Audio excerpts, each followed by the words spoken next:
of losing control of their schools helped the church to gain momentum in its conscientization of people against the evil of apartheid.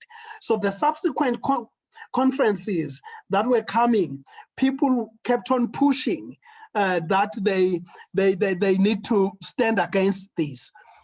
Now, to come to the issue of the church being the one and undivided, actually, interestingly enough, this policy came much earlier, in around 1883, when they were establishing the Methodist Church in South Africa as its own conference and connection from the British conference and all that. They established it in 1883.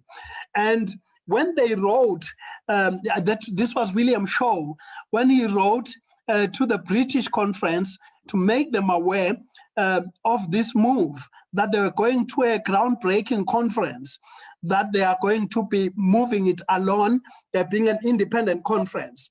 The General Secretary of the Wesleyan British Society, Missionary Society, said that one of the key principles that will need to be observed by this new conference was that it's going to be a unifying or a unified entity.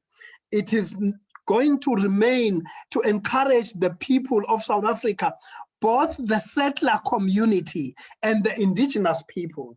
The reason for them to highlight that was because mission churches at the time when they came in, they always had to deal with the issue.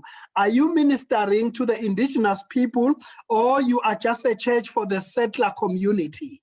You know, and then they used to divide them in some of those mainline churches. Now, being aware of that, the British conference said, if you are going to take the status of being a conference, in Methodist ethos, you will need to observe that even in that conference, one of the biggest policies you'll follow is that you'll remain one and undivided.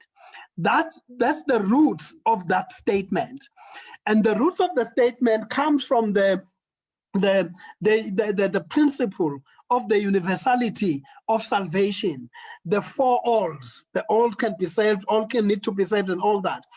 That radical statement, or those phrases that you have, are behind this conviction of the Methodist Church as having to be a one and undivided church.